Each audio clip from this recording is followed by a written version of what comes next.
Guys, yung bayarang narrative, no? Bakit kaya ganun yung iba, no? Kasi itong channel na to, bago lang to. Monetize lang nito. And I didn't expect na mag-monetize at saka yung mga views niya medyo mataas talaga, ano? Compared do sa mga, kasi maliit lang naman tayong nagbablog o content creator man. Kapag tayo'y merong mga nasabi na against doon sa paniniwala ng iba, talagang magko-comment sila, no? Bayaran ka, magkano? Alam mo, I wish talaga, no? Binabayaran ako. Yun. Hindi nga. Siyempre, di ba? Totoo na, real talk. Kaya tayo naggaganito para kumita. Di ba? Kasi meron talagang malaking kumita. I wish binabayaran talaga ako. Oh, no. Oh, bago yung, siyempre, yung bang ibang narrative ng yung mga bobong kalimitan, ano yung mga DDS. Yun. Parang pag against sa kanila yung sasabihin mo, titira ka, bayaran ka, bayad yan, malaki. Naku, alam nyo guys, kung ako ay binabayaran man, kung ang magbabayad sa akin yung mga DDS, hindi na rin, mag-ano na lang ako kahit libre. Oh, no, no, no, no. O diba? Tsaka yung narrative nyo ng pag merong mga tipong mga diskusyon.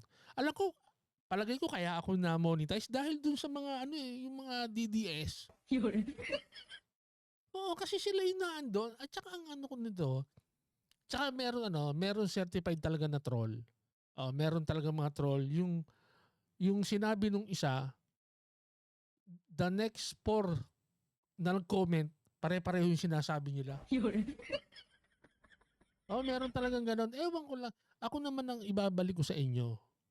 Kung kayo man ay troll o may mga, yung taong gumagawa, can you imagine, no? Yan ang, kasi ano yan eh, yan yung narrative na nanalo sila dahil sa troll noong 2016. Kaya naging kawawa ang mga Aquino noon. Pero I can say na after the Marcos Sr., Aquino lang ang hindi nakulong after their stink sa presidential. Yun. Diba? Lahat nakulong. Wala silang maikaso noon. Diba? Kaya lang, itong mga troll na to, mga fake news, kasi kitang-kita naman eh. Diba? Kitang-kita naman eh. Sasabihan kang bayad. Ibig ba sabihin yung mga, halimbawa may binabayaran, ibig sabihin hindi totoo ang sinasabi nun? Diba? Kasi ako kung ano yung stand ko ngayon, at kung meron akong halimbawa, ano man tawag doon, yung may nag-i-enjoy doon sa pananaw ko, paniniwala ko sa isang politiko, bago yun ang magbabayad sa akin, ba't tatanggapin ko? Yung di naman ng sinasabi ko, yung kanyang ginagawa, di ba? Yun. Pero kung magbabayad sa akin yung mga ayaw kong politiko, katulad ni Robin, di ba? Hindi ko tatanggapin yun ba? Ano ka? Hilo? Yun.